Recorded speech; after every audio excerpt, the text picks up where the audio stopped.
ये photo launch इस्तो కదా.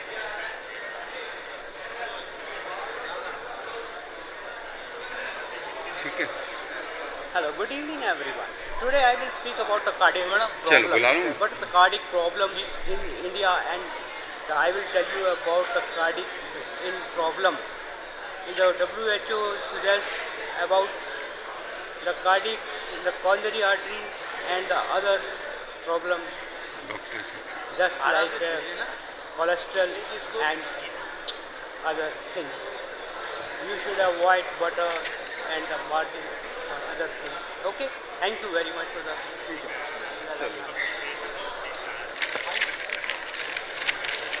इधर से आए जो ये भी आए इधर यहाँ पर वही यहाँ पर से अरे यहाँ पर से आओ ना जब मैं कह रहा हूँ यहाँ पर से आओ नजदीक तो ले ना shall we start? Sorry, can I start? Yes. Let's bring the others. Which one is mine? It's not on the show.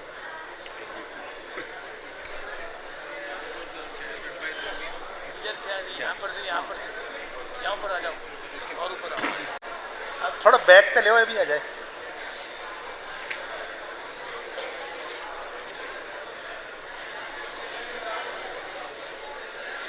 आराम से नहीं it's not moving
This is chairs. Am I here?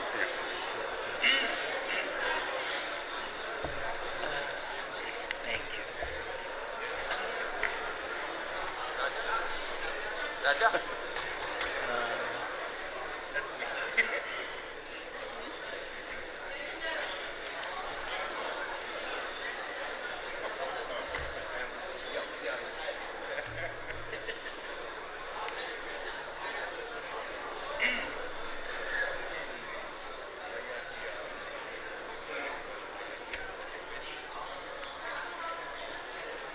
Sir, you are? Thailand. Got it, sir. Just wanted to make sure.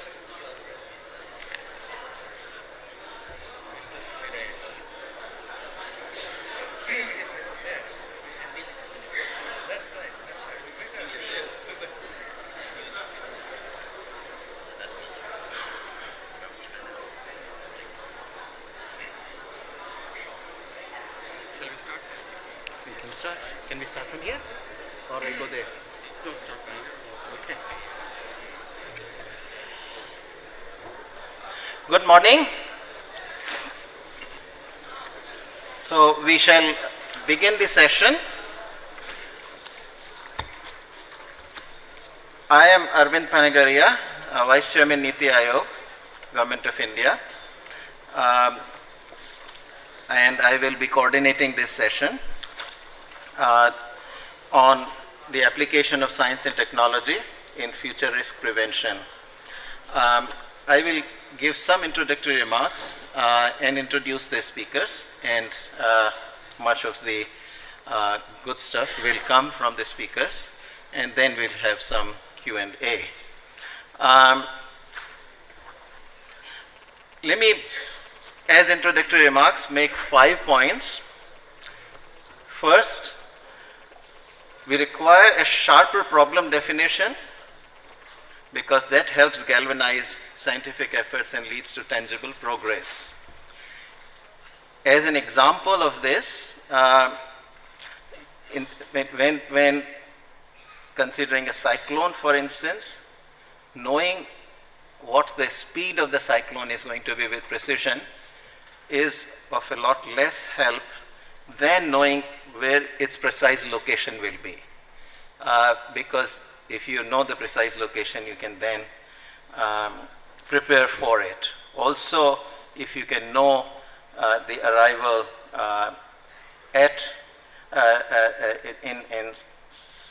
with sufficient advance time warning, that also can help you prepare faster. So, having the clear focus as to what is the what is it that is going to help anticipate the risk better and prepare for it better would be of great help.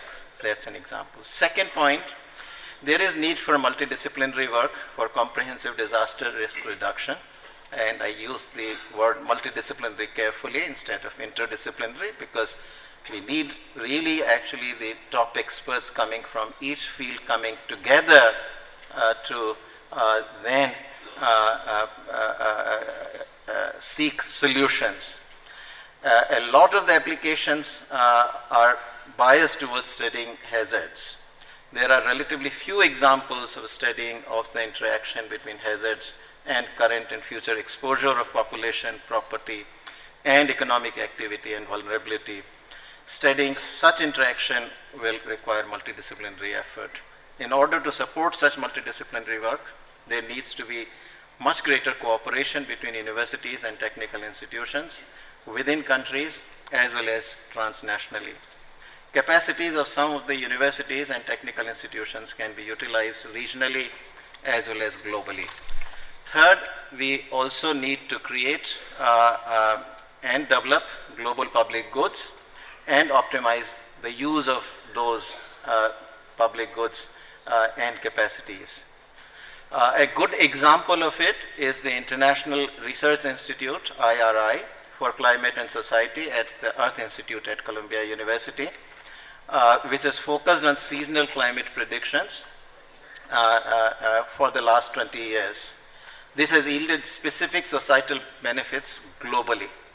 The IRI produces seasonal forecasts for many different regions of the world. These are picked up by national meteorological services for developing nationally specific applications. The IRI also provides free access to a data library, a global public good that compiles raw climate, geophysical health, and agriculture data from numerous providers and formats into a common framework that makes powerful cross-disciplinary research and analysis possible. Fourth point, technical and scientific institutions and universities should engage with local disaster issues. This is very important because technical knowledge and the local disasters have to come together. The scientific and technical institutions need to focus on specific disaster-related problems in their immediate environments.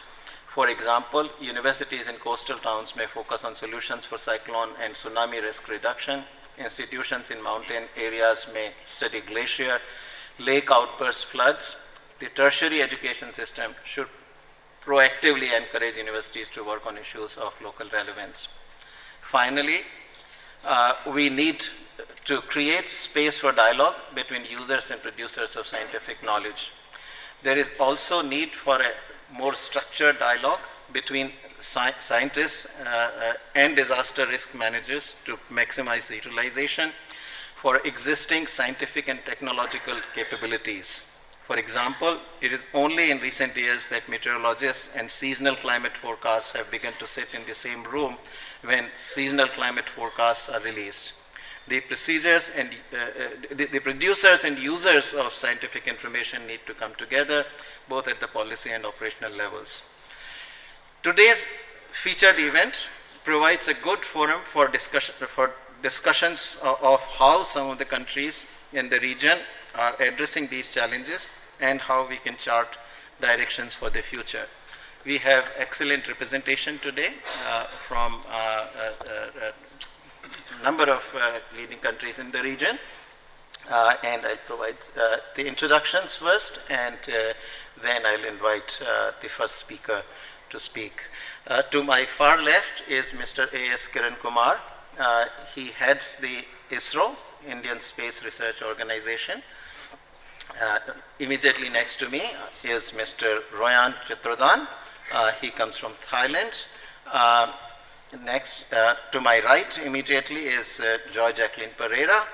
She is Professor, Southeast Asia Disaster Prevention Research Initiative. Next to Professor Pereira is Mr. Si Kwan. He comes from China. And finally, we have Mr. Rajiv Shaw, who will give us the regional perspective, and he is based currently in Beijing. So let me invite Mr. Kiran Kumar to deliver his first remarks.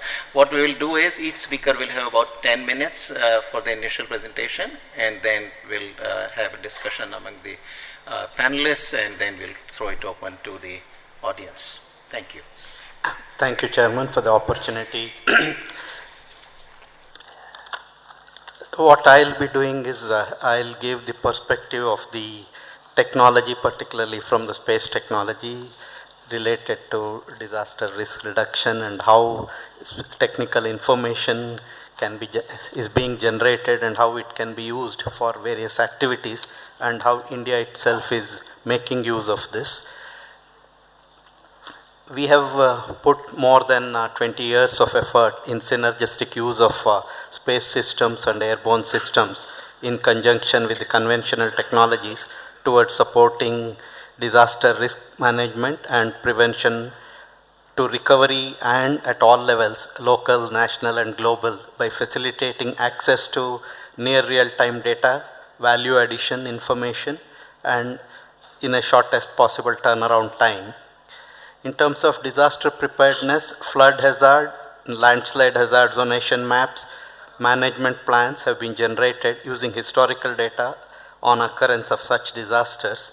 Initiatives have been taken for assessing vulnerability of agricultural drought and preparation of risk maps. Flood early warning systems is made operational in about 27 districts of Assam, and this provides actionable product and flood alerts for effective management of floods. The model for forecasting is also being worked on the other river plains like Godavari flood plains and Krishna flood plains, Brahmaputra, etc. Now the data and the geophysical products derived from the meteorological satellites is assimilated in the numerical weather models of India Meteorological Department, and prediction of cyclone track, intensity and landfall, as was mentioned by the chairman of the panel. One of the key things is with what accuracy you can predict the landfall and how much time ahead you can do. We have been able to do this in India between 24 to 72 hours in advance, within an error of 20 kilometers in location and half an hour in time. And the recent cyclone events have shown that the disaster relief agencies are able to effectively deal with the super cyclones. And this capability is further enhanced with the recent addition of geostationary satellites, and also a scatterometer which provides the ocean surface wind vectors, which is very useful in determining the intensity of the cyclones also. Now the prevailing models are under continuous improvement in terms of accuracy and temporal scales, prediction of extreme rainfall events, thunderstorms, and The operational support during disaster response, recovery and relief is facilitated through the portals what we have, Bhuvan and National Database for Emergency Management. The NDEM portal provides value-added geospatial information and services through a secured gateway to all the 36 states and union territories. Further, it is customized to suit the requirements of National Disaster Response Force, especially for disaster response and rescue. Now, public participation is also being made use of by generating mobile applications, particularly in case of post events, to generate information about the damage and the damage assessments. Now, touching upon the ISRO's efforts in the disaster risk reduction in the Asia Pacific region, we have taken several initiatives supporting the needs of near real-time data and value-added services during the natural disasters in the region through the International Charter, Sentinel Asia, UN ESCAP, UN Spider mechanisms.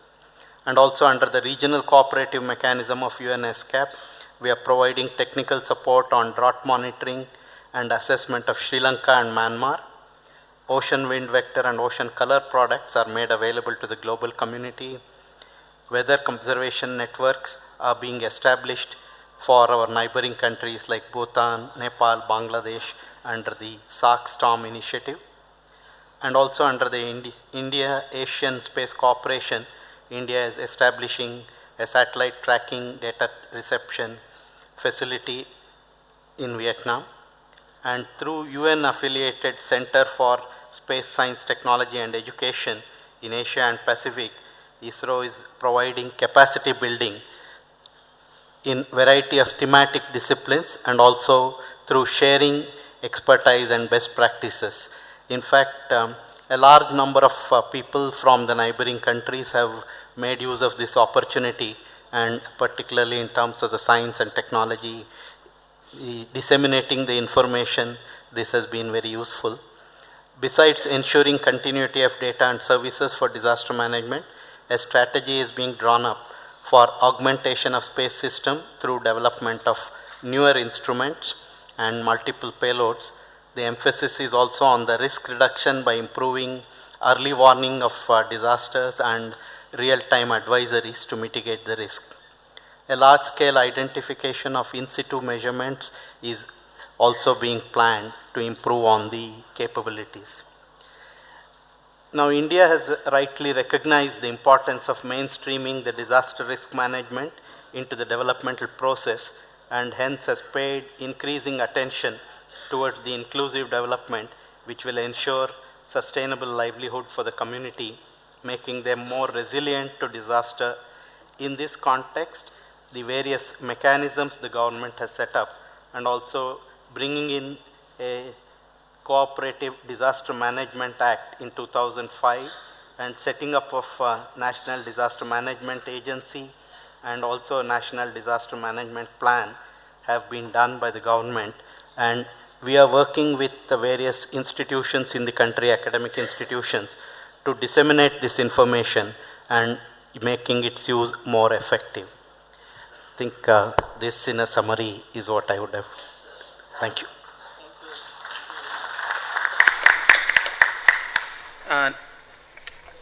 Next, I will invite Ms. Rayon Chitradan. Ms. Rayon Chitradan is a professor, as I mentioned earlier, at Southeast Asia Disaster Prevention Research Initiative.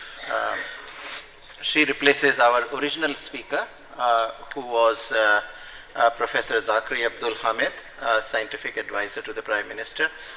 He at the last minute got called by the Prime Minister, so Ms. Pereira is going to speak for him. Sorry.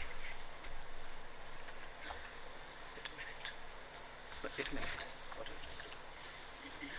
Second part नहीं ये बताया ना इसमें. Sorry,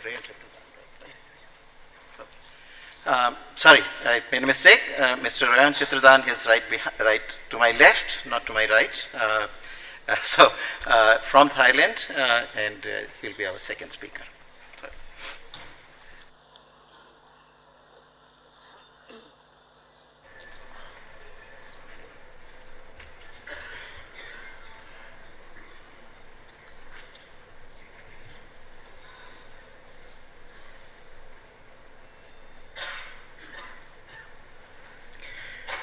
Good morning.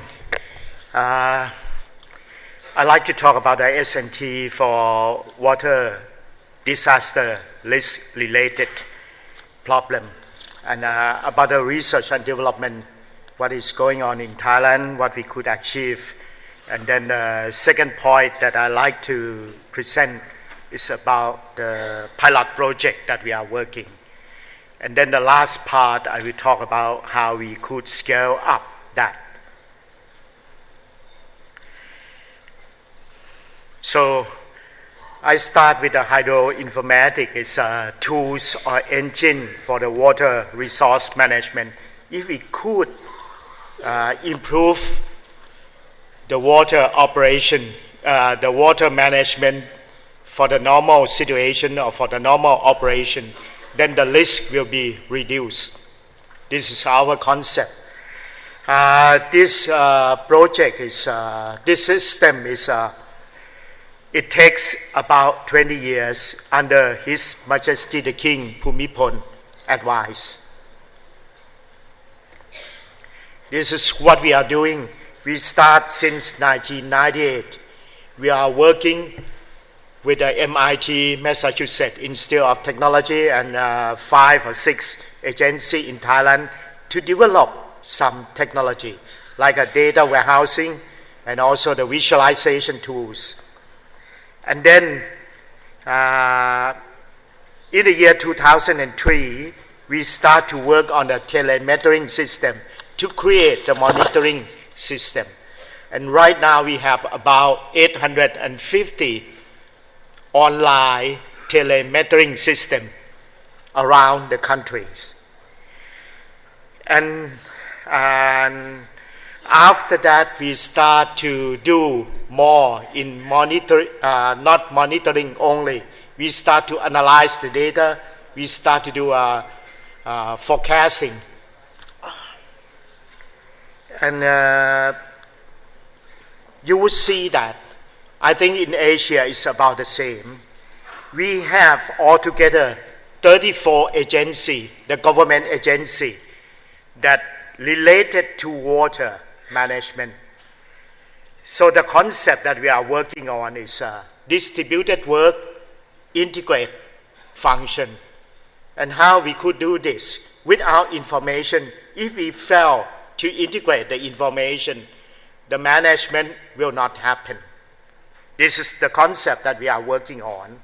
At this level, we try to integrate 34 agency information, and we realized that after the survey that they have over 388 databases spread around 34 agencies. So we don't start with a standard. We replicate all this data and reformat it and integrate the information. And when we can integrate, we can utilize that for normal operation, for disaster management also. And you would see that with this information, the climate information, weather information, hydrological information, and also disaster information. When we integrate that, we can create the service, website, and also the mobile application, and also through the IPTV, that we are working with the local government, local administration, and also the government itself to create the standard supporting system and data center. So we spent over 20 years to develop the technology, to develop the team, and then start to work on the concept. I like to repeat again, distributed work, integrate function. You see that right now we could create decision support system.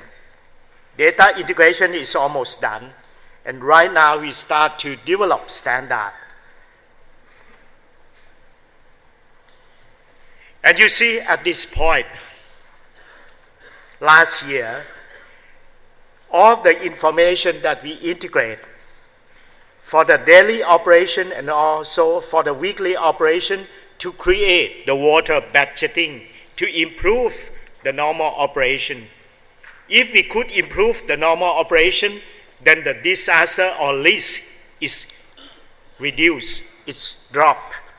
So we try to convince and working together with other agencies to do a better weather prediction report, the water situation report in the irrigated area and also in the rain-fed area, and also for the needs of our water demand, consumption, and industry.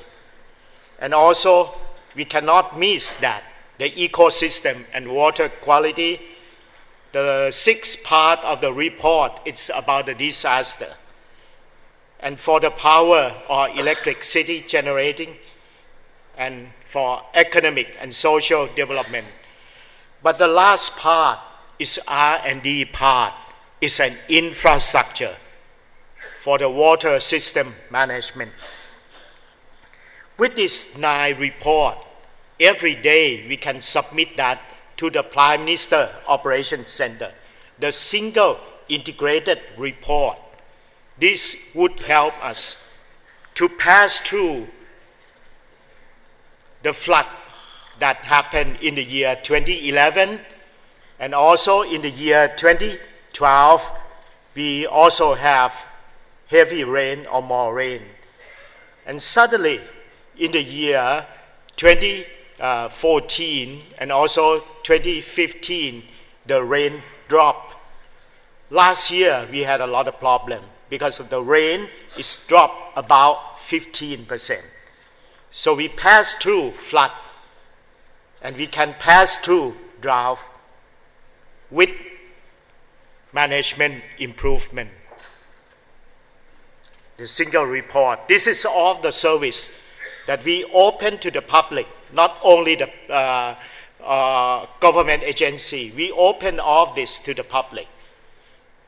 Some of that is in Thai, of course, and also it is in Japanese with help of JICA. We could have a Japanese version, we have an English version. It is on the website worldwideweb.thaiwater.net. And also some part of that, it is port. The information is port and it is on your mobile phone. It is on the iOS, it is on the Android. By this way, we can work with the local administration. And you see that the information that we do have cannot show that what we can do without the pilot project. S&T for adaptation. So we are working at the community level to do this one. We create the map, working together with the local administration to create the map. This is our king concept. Create the map and overlay the information on the map so we can have the water diagram of the village, of the local administration. With the information on the map, we can learn where is the water demand, where is the water supply, and how we could manage through the via, the canal. That is logistic management. On the map, it is DLSMM. M is management, and also the last M is money or budget. But the budget is the last part of that. How we can team up, how we can understand. That is our king concept. Understanding with S&T help you to understand the water situation, the disaster, the risk. When you understand, the second step is PPP. A lot of people talking about the PPP. Our king say that it's access.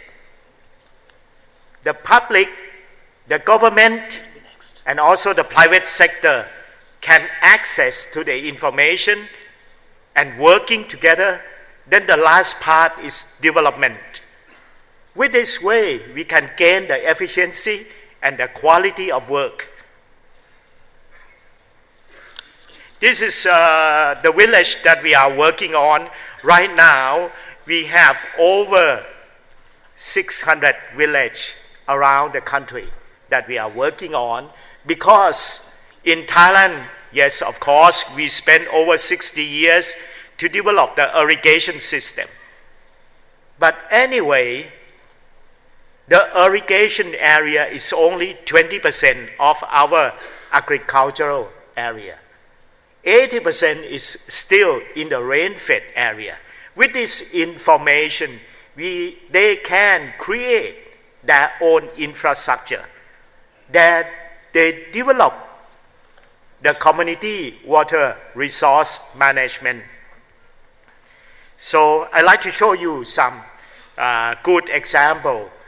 Just last month, we had a problem, rainfall in October. Normally it should not happen, but this year, because of the climate change, right now we start to understand it's La Nina year.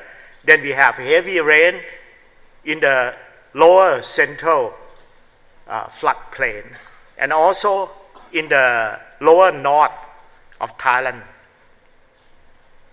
This area in the past is farmland. They had a lot of problem, and then we start to work with them to renovate the furrow in their farmland so it could absorb water. Last month, they could absorb over 300 million cubic meter. That's good for them because dry season is coming. So right now we start to have more and more problem with the salinity intrusion with this fresh water. It could protect their farmland. So this is all their farmland, and we start to work with them to create this diagram. And where is the bottleneck? Where we have to maintain and operate, how we can operate. We are working with the local people and local administration to create this. And right now, what they gain in terms of their income, it's more than 3 times higher than the past. And their productivity is much higher. It's among the highest in our country. This is where S&T and indigenous working together, indigenous knowledge. His Excellency Prime Minister of India mentioned a lot about the S&T development, that we should not forget the indigenous knowledge.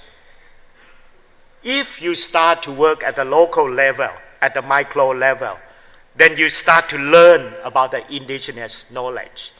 And then we can link S&T with the indigenous knowledge. Create the understanding. We spent less than 5 years to change this area. And this is a retention area, and they don't have a problem with flood.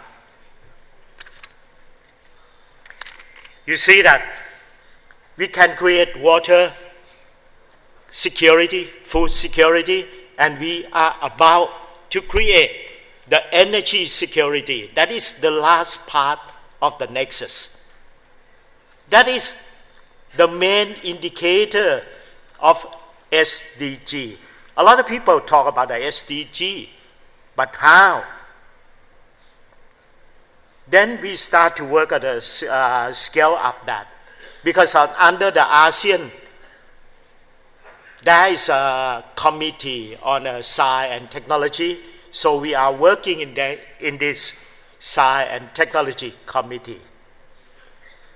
Right now, with the support of World Bank, that they are about to develop the water in Myanmar.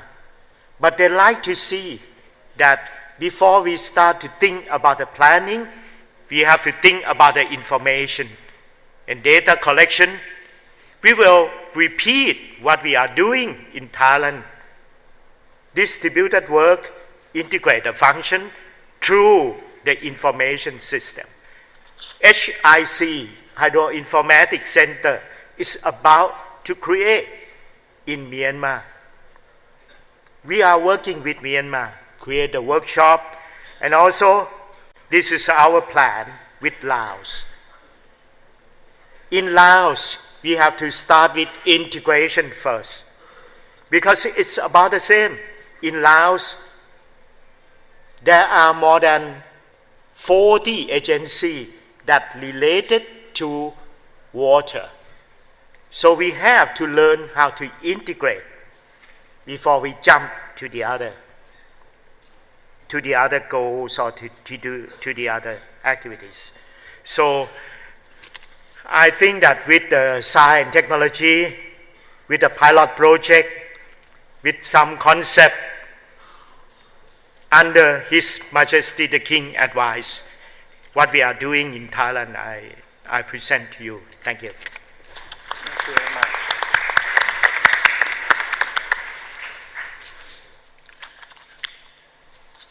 Our next speaker is from China, Dr. Siquan Yang. He is the Deputy Director General, Office of the China National Committee for Disaster Risk Reduction.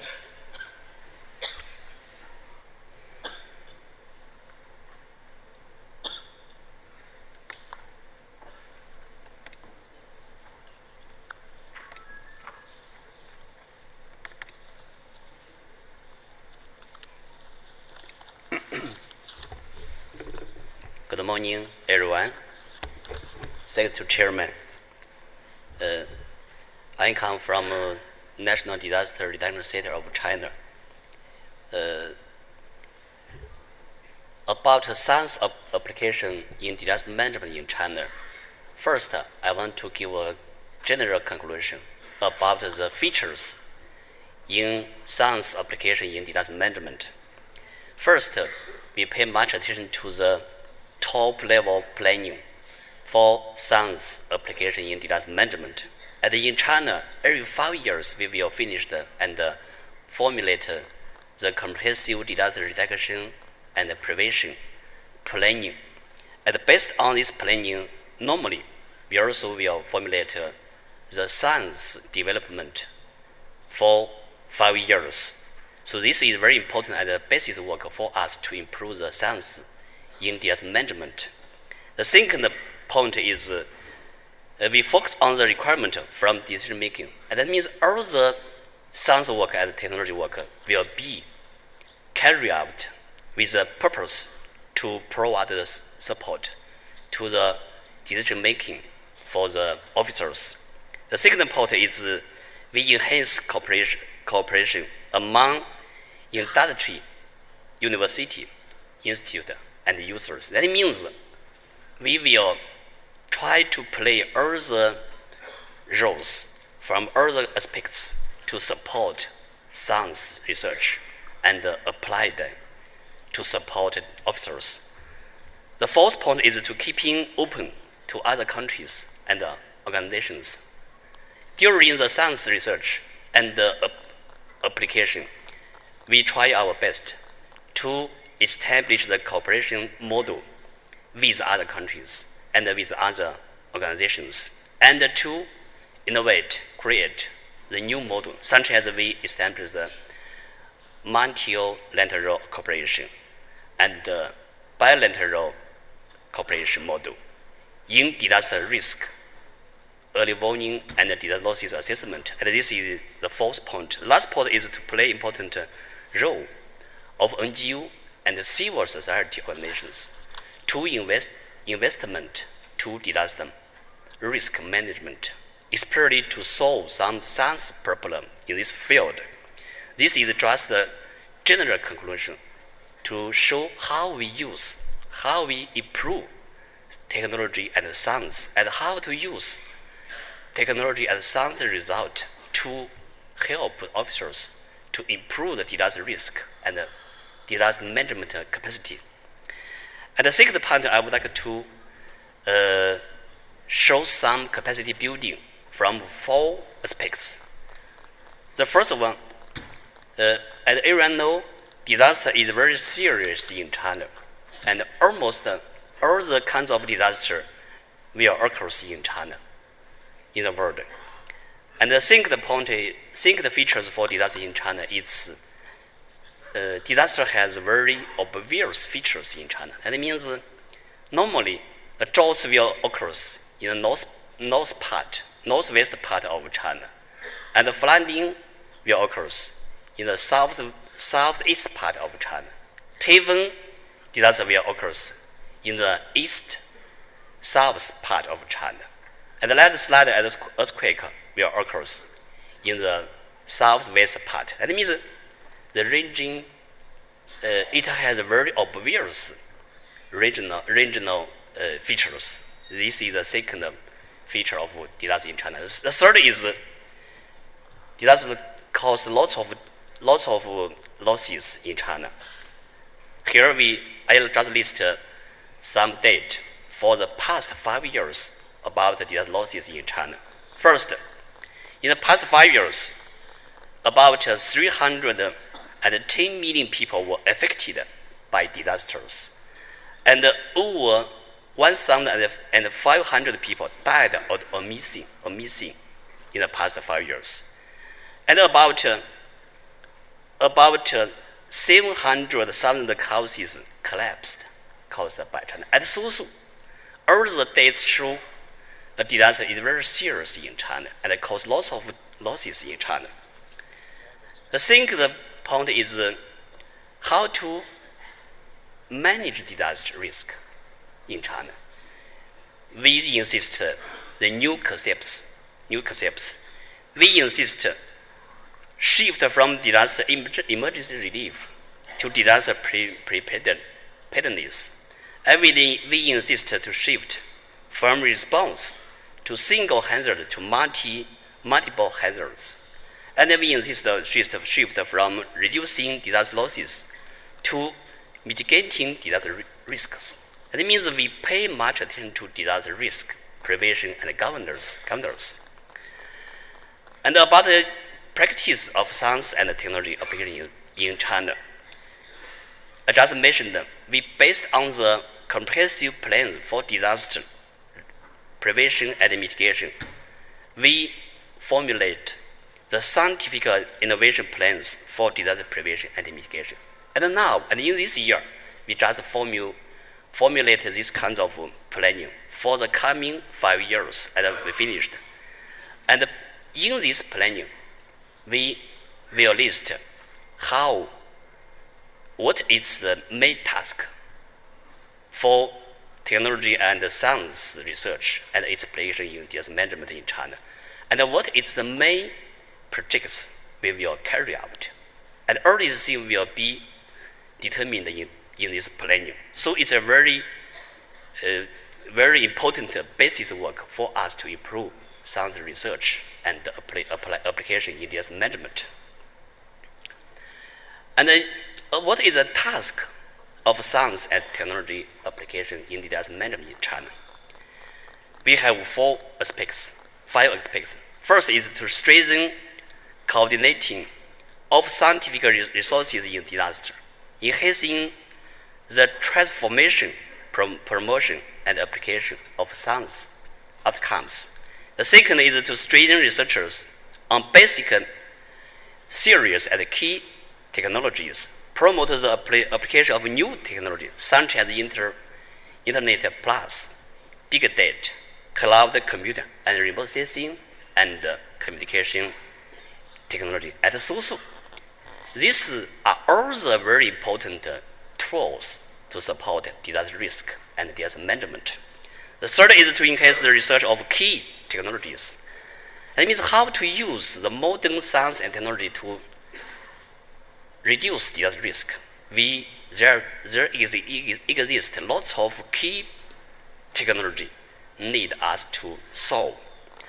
The fourth is to improve the system for the coordinated innovation among industrial, academic, and research communities, promote the building of scientific platforms. The last one is to promote the building of technology standard system, because how to improve and develop the research outcomes of science and technology. The basic work, standards is a basic work. So it's a very important task for us to do. And the second part is, I just wanted to show how about the capacity building in disaster risk in China. First is early warning and risk governance. We established an early warning system for meteorological disasters based on space technology, air-based and ground-based, with completed categories and reasonable layout in China. And we built 16,292 automatic meteorological stations. And it means we have very completed ground monitoring network.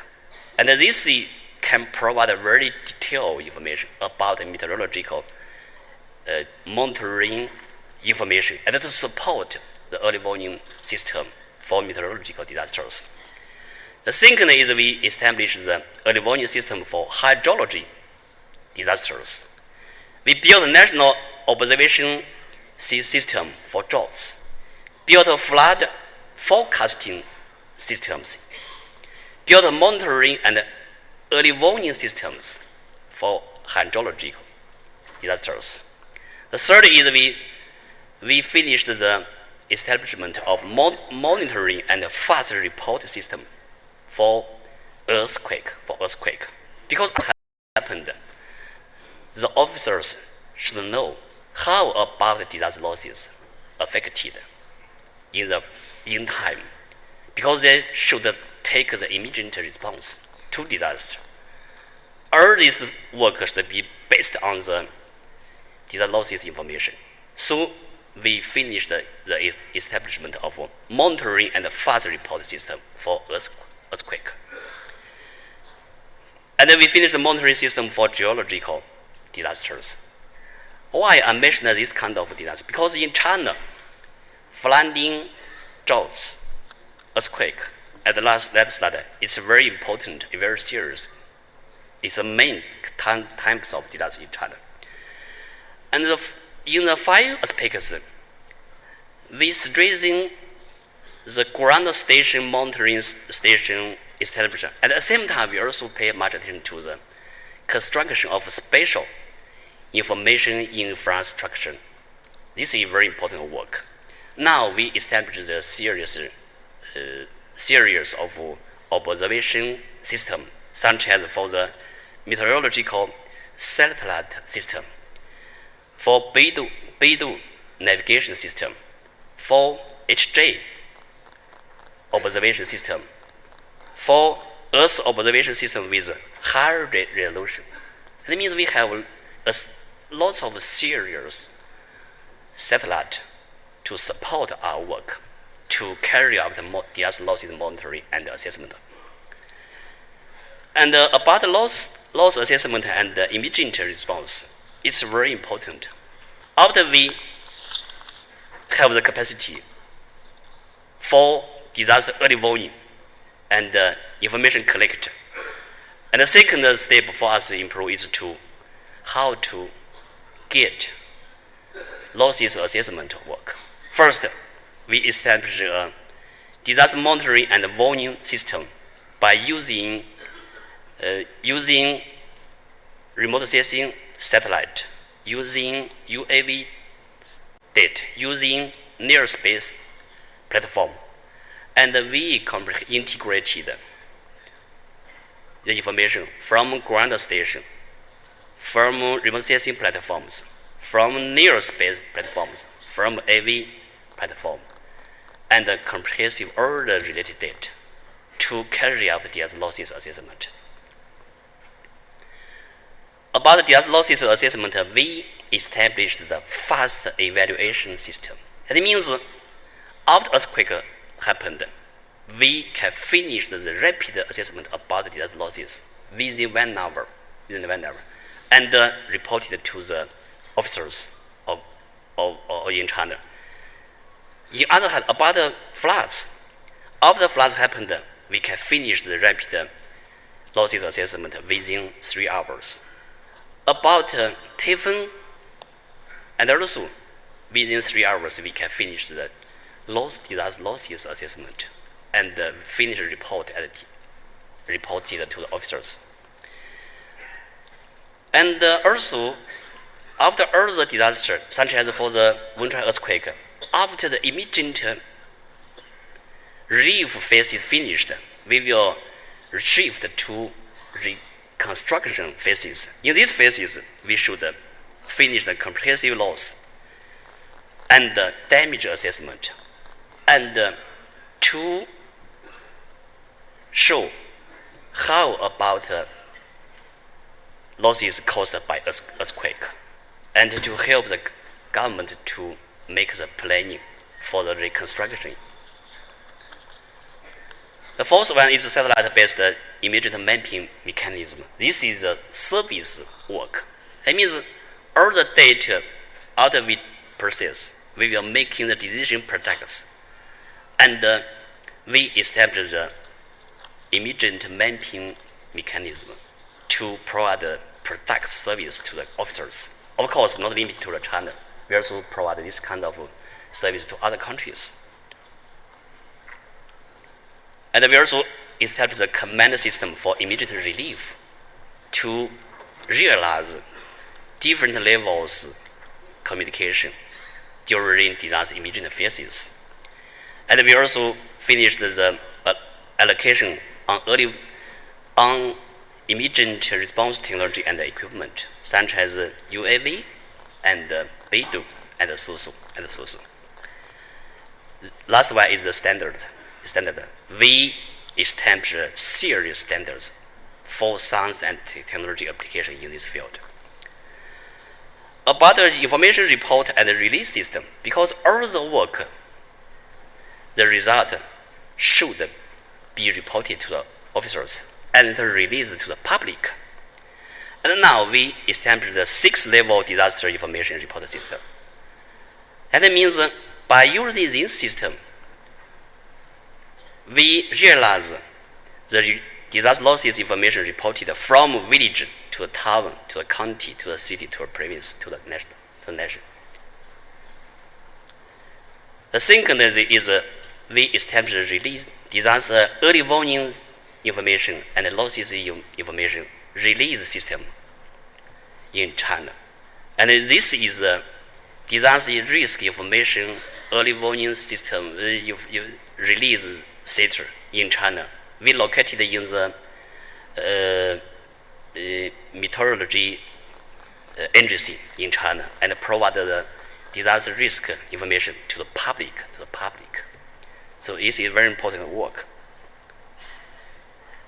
I just give a brief introduction about the science and technology application in China, and if we have some problem, and we can discuss during the discussion phases. Okay, thank you.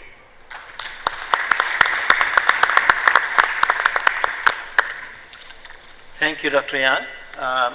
Our next speaker is Professor Rajiv Shaw. He is Executive Director, Integrated Research on Disaster Risk, which is located in Beijing. He will provide a regional perspective on the subject. Please. Honorable Chair, fellow distinguished panelists, ladies and gentlemen, it's a great honor and privilege for me to be here to share some of the regional work which we are doing. IRDR, Integrated Research for Disaster Risk, this is a joint initiative, 10-year program for science advices in disaster risk reduction. And this program was initiated by ICSU, International Council of Science, International Social Science Council, and UNISDR. The fascinating part of this particular initiative is we bring natural science and social science together for fostering disaster risk reduction solution. We have a few national committee, in total 10 national committee, 8 international center of excellencies, and 15 member science committee, and we are funded by the Chinese Association of Science and Technology and based in Beijing. All of us, we know that application of science and technology in DRR is not new. It has been there over years, but I think it evolved over time. Back in 1984, the United States National Science Academy President, Professor Frank Press, he invoked the concept of having a 10-year initiative for disaster-related issues. But that time, if you go back and Google it, you will find he mentioned about hazard reduction. That was the concept back in 1980s, that we were working on the hazard. But now the concept has evolved from hazard to disaster, more towards disaster risk, and now we are talking about more on the resilience building. Sendai framework, what we call the Sendai framework for disaster risk reduction, it has actually given an immense opportunity to the science technology community to contribute to more proactively for achieving the targets. And in that line, UNISDR Asia Pacific Office has established this Asia Science Technology Advisory Committee, which I actually co-chair. Professor Joy Pereira is a member of that, and several of the members are present in this particular audience. And it was established last year on 3 specific target mission. One is how we can strengthen ourselves, the science technology academia community, how we can provide evidence-based science advice, and this is very, very important, I highlight, evidence-based. And the third one is how we can make innovation through multi-stakeholder partnership. This Asia Science Technology Advisory Community or Advisory Group, we have been working with ISDR and all different partners, and we organized with our host and who is present here from Thai Hydro and Agro-Informatics Institute and other partners. We jointly hosted and first Asia Science Technology Conference in Bangkok this year in August. Around 300 people were there, but it is not a science conference. It's a multi-stakeholder conference. We had people from, of course, government, private sector, civil society, media, UN agencies, and so on. We discussed about a few priority action under this SFDRR priority, and we made our short-term plan for next 2 years. IRDR, along with STAG, is also trying to facilitate a mapping of current status of science and technology in 11 Asian countries. We had 3 broad categories. One is how science had played an important role into decision making. Then what has been the investment status in science and technology, and how science is linked to the people. And it was very interesting observations that the countries like China, Japan, India, Malaysia had a very high score when it comes to science into decision making or investment into science and technology. But where the most of the countries still have lots of things to do is this bringing science to the people, focusing on looking at the local knowledge or indigenous knowledge or the traditional knowledge. We had some presentation from our Thai colleagues here that how they are trying to do that. How we can provide more advices directly to the local government. How we can work with the local communities, how scientists can come out of their own comfort zone and try to work with other stakeholders. So that was our key learning. We also did some survey with 15 organizations and 60 individuals in 16 countries, that what can be the enabling measures or enabling resources. We the scientists love to complain that, oh, we don't have enough money. We need more money for research, which is right, but you'll be very happy to know, or I was quite excited to see that out of the 4 different types of resources, the most priority was the governance and the legal system. Then comes the human resources, then comes the technical, followed by financial. So what I'm trying to point out here, that science cannot achieve its goal if the scientists do their research only in the laboratories. We need to have a very strong relation with the different stakeholders, especially with the governance mechanism, and need to see the demand-driven research. Of course, I also very much understand that the interest-driven research is the core of science innovation, which is very, very important, and we shouldn't lose that. That's where the new science evolved.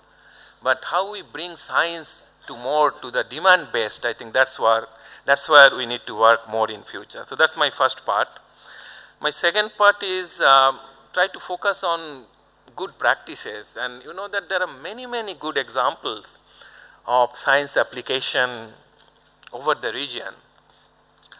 Science produce scientific data, scientific tool, information, but what we need is possibly its adoption and application to the local level. And I always say that science and technology is universal, but its application and adoption is very, very culture specific. The way it works in China is different the way it works in Malaysia or the way it works in India or Japan or Thailand. So we need to understand the local context for application of science and technology. And to give you an example, that one Japanese research institute, which is based in Tsukuba, called iCHUM, they have developed some simulation model for optimum height and optimum width of mangrove forest. We all know that mangrove play a very important role for the coastal buffer during the storm surge. You have seen mangrove protected many coastal villages in different countries from tsunami. So there was a very interesting and important simulation which was done by the Japanese research organization. Then an Indonesian research institute called Coastal Dynamic Research Center, they adopted this particular model for Indonesia, especially for the mangrove species which grow in Indonesia. And then what happened is they provided training to the local government official. And the Padang city in West Sumatra province, they picked up this particular training and started a community-based mangrove forestation project. So what I see here, a very interesting technological innovation, the modeling part, which is research, then training, and then leading it to very specific action, which is very, very important. Another aspect where I think the scientists need to do more is the science communication.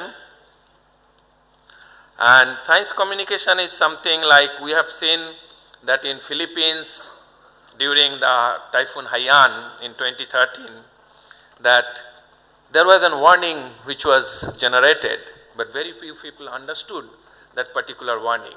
And then there was lots of dialogue that if we could say that this was a tsunami coming instead of storm surge, maybe people would have evacuated because people understand tsunami much easier than storm surge. But then the scientists were very much confused that no, this is not a tsunami event. This is a hydrometeorological event coming from the typhoon. So how can we call this a tsunami? So an important part is that how we communicate the science issues to the local people through media. That's very important, and that's where what we say the co-designing and co-delivery of the research solution is very, very important. And my third and final point is that, as I mentioned earlier also, that scientists won't be able to provide actual meaningful solution if we do the work by ourselves. We need different levels of networking. At the regional level, we have this advisory group. I mentioned that the first meeting was in Bangkok, the Science Technology Conference. The second Science Technology Conference will be held in China in 2018, and that will have a direct feedback to the next ministerial meeting, which will be held in Ulaanbaatar in Mongolia in 2018. So the regional collaboration is important. At the national level, we need more participation from the science academies and science ministries into the national disaster risk reduction platform. And I really hope that some countries will take up the idea of having national science technology conference, not a scientist conference again, but national science technology conference where we bring different disciplines, different stakeholders together to discuss about application of science and technology. And at the more important is we can do lots of activities in regional and national level, but ultimately things happen at the local level. And there has been plenty of work already done in the local level. So how we recognize those excellent work and how we have more what I call local center of excellency in this particular field. So in one way we need this vertical network from regional to national to local, but we also need the horizontal network with science, government, media, private sector, civil society, and so on. So it's like what I called a spider net of science and technology into disaster risk reduction. Thank you very much. Thank you, Mr. Shaw. Our last speaker is Professor Joy Jacqueline Pereira. She is at Southeast Asia Disaster Prevention Research Initiative, and she is also a member of the National Council of Professors and Fellows of the Academy of Sciences, Malaysia. She comes from Malaysia. Professor Jacqueline.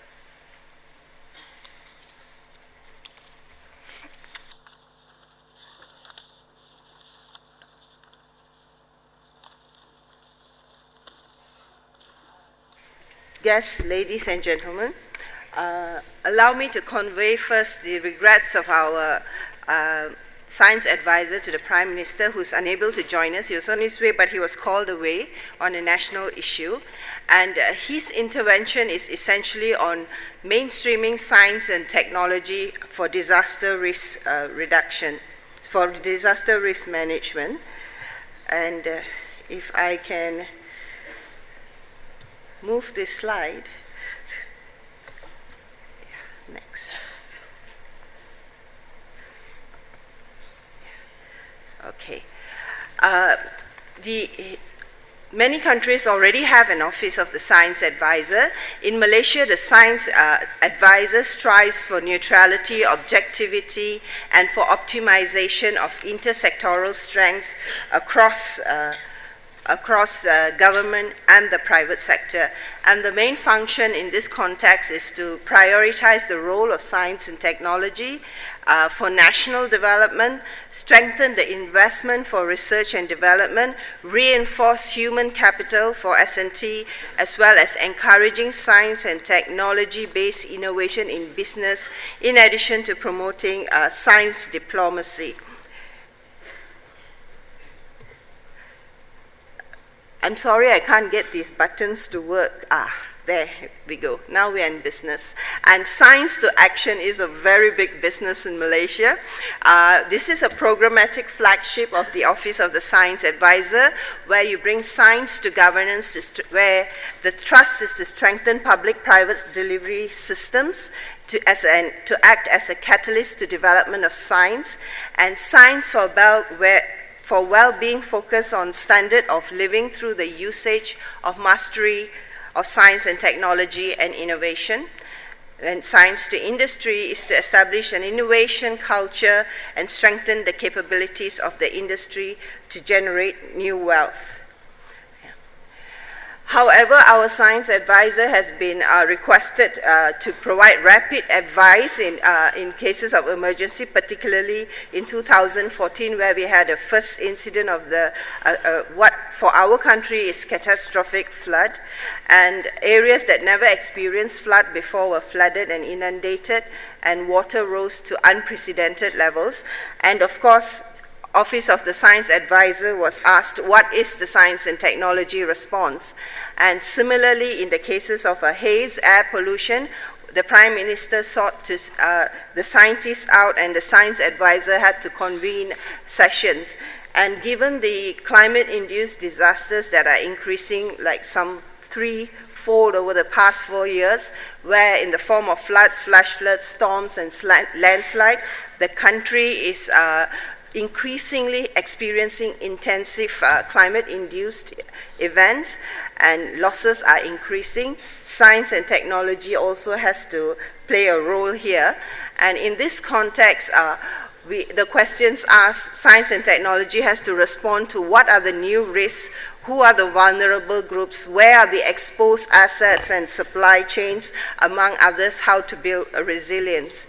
And it was in this context that the Science Advisor convened different parties to look at the potential of science and technology for disaster risk reduction across the disaster management cycle of prevention, mitigation, preparedness and response, and recovery. And much to his surprise, he found that examples of science and technology are plentiful for all the cycle throughout, from big data analytics to advanced flood walls, to drones and remote sensing technology, to robotics to help review relief efforts, eco-homes that can use, can be material that from waste of disasters that can be developed to be transit homes. So plenty of responses available out there, but they are all in a piecemeal, ad hoc, knee-jerk response measures.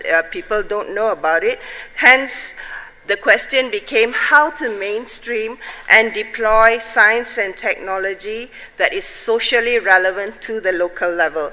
And in our response has been to meet with the challenge of this, is to have a new institutional arrangement. This is very recent, a couple of months ago, where the National Disaster Management Agency of Malaysia came together with the Office of the Science Advisor to set up a scientific expert panel on DRR involving technical agencies, including development agencies that worked with NATMA, to universities, research institutes, civil society organizations, NGO reps, and the private sector to come together to see, to discuss how this arrangements can be made to channel scientific expert panel and support NATMA Malaysia as well as development measures in Malaysia, and report this to the National Science Council that is chaired by the Prime Minister himself.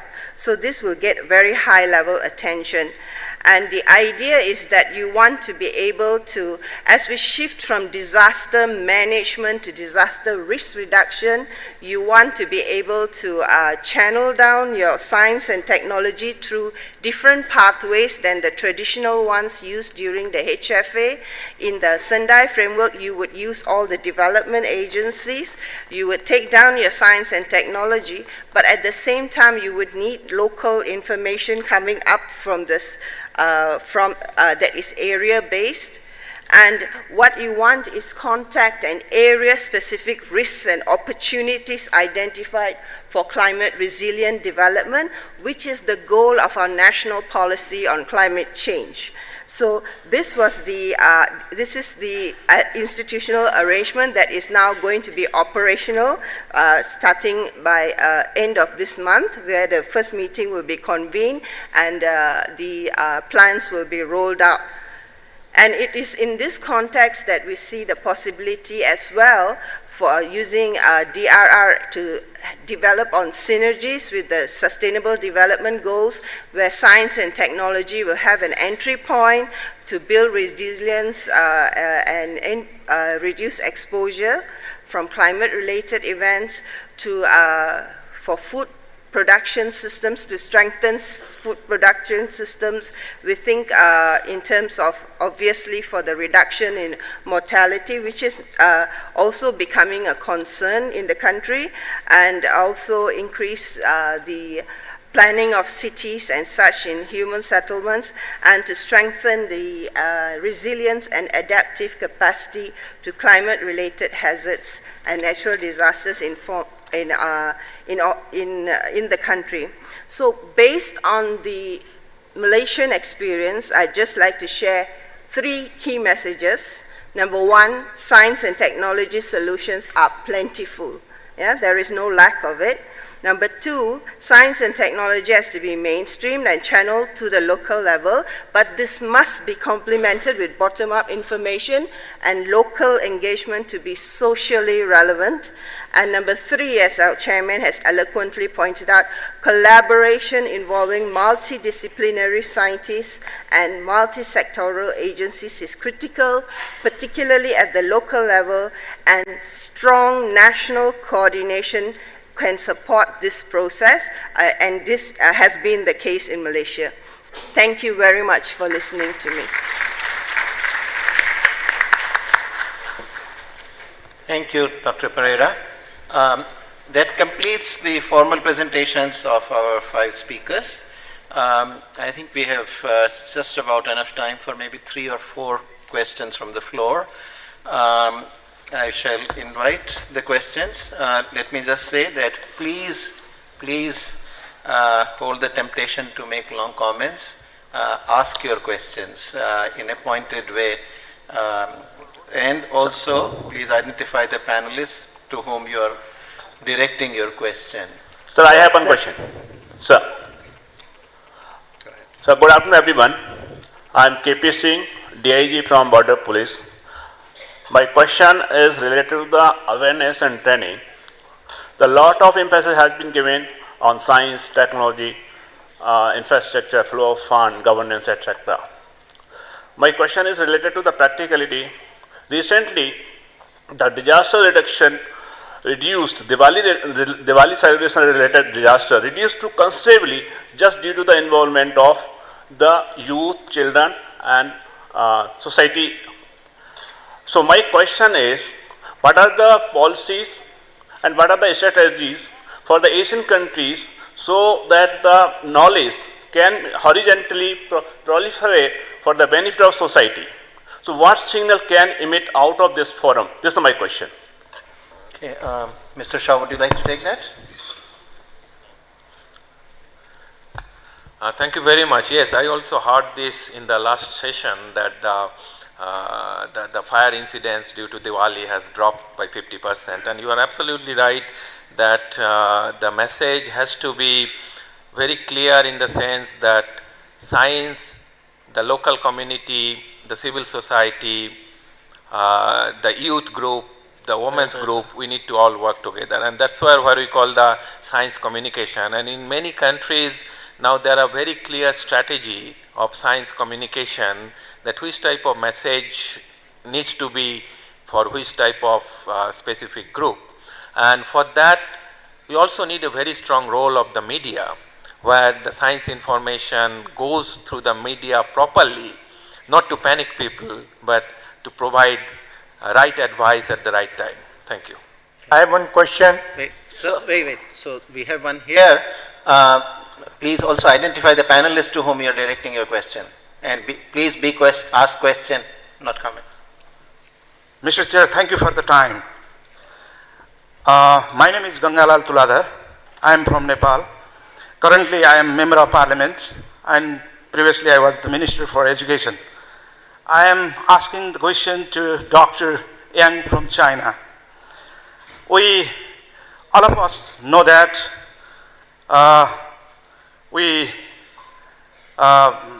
Nepalese people suffered from the Gorkha earthquake of 2015, 25th of April, and it was devastating, quite devastating. About 9,000 people died, about 23,000 people injured, and about 10,000 100,000 people, property is destroyed. My question is, just you have mentioned many examples that you have been doing in China, and what about the new discovery of early warning system for the earthquake? Because most of the people died within the 55 seconds in Nepal. What is your idea on that, and what you are doing for the innovation? Thank you, sir. You have a very good question. I think it is also a very great challenge for us to improve the disaster risk governance and disaster management work. About earthquake early warning, I think because in China, the early warning for earthquake is difficult. Of course, we do lots of things, do lots of research to improve, to develop our capacity in early warning for earthquake. At the same time, we also pay much attention to immediate response, to the technology and the science research to improve the immediate response capacity. I think such as for after earthquake occurs, and in National Disaster Reduction Center of China, we can finish the rapid assessment about earthquake losses within 40 minutes. And this is very important to help the officers to make an immediate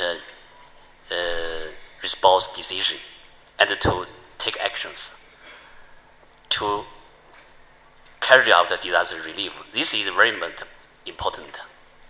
If the action is based on the science, I think the losses will be reduced. It will be reduced. Okay, let me come on this side. Yeah. Thank you, Honorable Chair, to give me the floor. My two questions. One question is for Mr. Mr. One. Because we are really running this is very important question. One question, Mr. Shaw, and the question, Mr. Yang. Mr. Shaw, the question is that just we think about how to reach the technologies to the poor peoples, or there is the required to communicate science and technology to the policy makers. Because in this August, we have a flood forecasting system. Whatever we have that's very developed, we have managing system to reach the poor people's last miles. Flood forecasting was with the local context. But don't take it as a critic. That is a feelings that the technology is there, the system is there. But due to lacking or understanding the policy makers, over the night, from out of 141 gates of the Franca base, 139 gates were open, and the poor people's damage with the floods. So the science is there, the system is there, but that couldn't work due to understanding the policy makers. So how could we make this science for the policy makers too, not for only the poor peoples? In what way you could work? That's my question. In what way you could work? Even the scientists could work over there. And my second question to Mr. Yang, your country is selling more Android phones for the poor peoples. Poor peoples are more recipients of the Android phones, and gradually these are increasing this market. I'm taking from the Bangladesh experience. Now it's the 25% people have the Android phone, but within 2020 it could be more than 40%. So you have many technologies. You are earning money from selling these technologies. But how those mobile phones and corporates could inbuild the DRR or prevention related apps within the mobile phone that says the DRR friendly mobile phones, and poor people get ready within access those mobile phones. And what we could work as a scientist in this area. Thank you very much. Thank you very much. I think you already know the answer of this question. The policy making is a complex process, and it needs time. It's not just one person. It's not just the policy maker for the policy making. It's a whole society which actually are responsible for the policy making at different level. So yes, you are absolutely right that science technology is not just to address to the people, but it has to be addressed to the policy making. Thank you. Mr. Yang. Sir, I have a question here. Sir, I have one question. First, Still a question I should Let the answer. question which has been asked be answered first. Second, sir, for your question. You mentioned a very important things for how to use modern science to support disaster management. In my point, I just mentioned we strengthen and enhance the capacity of how to use Internet Plus to support disaster risk management by providing early warning information to the public. In the 13th 5 years planning for science application in disaster management, we list a very important task, and it means to how to provide the early warning information to the public. So it's very important work. Now in China, we established the release system or platform for disaster early warning information, such as for the weather forecast information. We can, if you have the mobile telephone, you can get the early warning information immediately, in time, almost in time, and to give some risk information to help the public to make a fair and to do some prepared things is the one thing. And after that happened, by this platform, we also can release disaster losses information, disaster relief information to them. And also, we can release disaster self-rescue information and mutual rescue information to them. If they, of course, should all these things based on the internet is okay, mobile telephone is okay, communication means is okay. If it's not okay, we can start to use communication satellite to support this work. Thank you.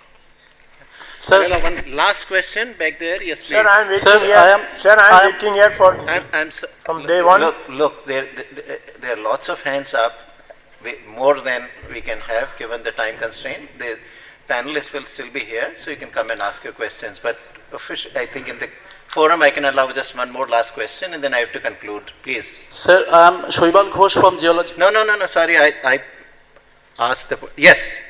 No. Yes. Yes, Shoibal Ghosh from Geological Survey of India. Sir, my question is for Dr. A.S. Kiran Kumar, ISRO. Sir, everybody is now stressing on taking data at the local level. Sir, we are facing a problem about the availability of topographic base map at higher scales.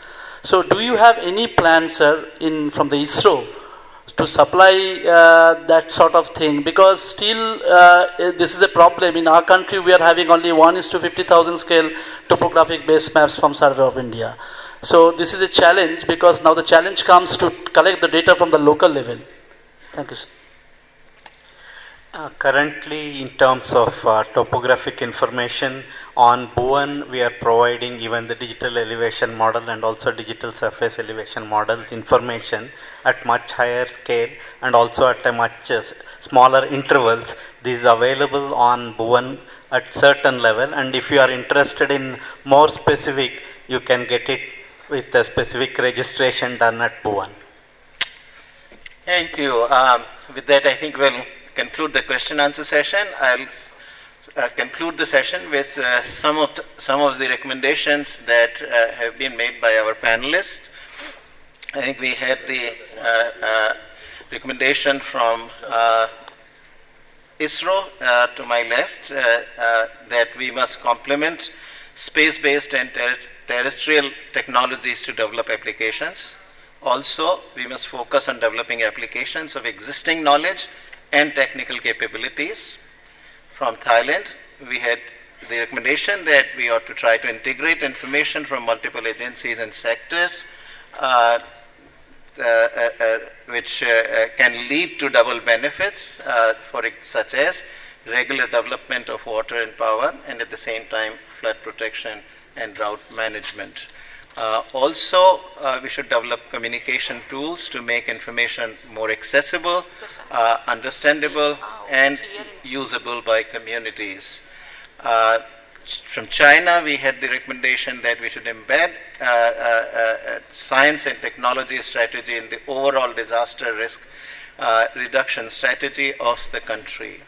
Another recommendation was that a good observational network for all hazards is a basic building block of good science and technology work. We should also develop impact-based analyses, anticipate damages and losses in different intensities of hazards. Finally, let me note, Professor Pereira noted that there are plenty of science and technology applications, etc. available. Knowledge is there. What we need is to mainstream this knowledge in the local and socially relevant contexts. So those are some of the lessons that I gather from the presentations, questions and answers. With that, I shall conclude this session for today. Thank you.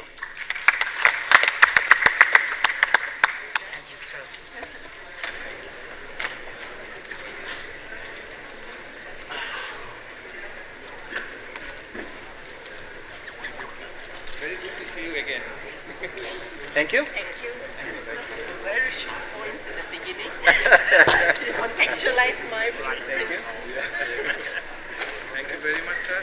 Thank you. It was a pleasure meeting you.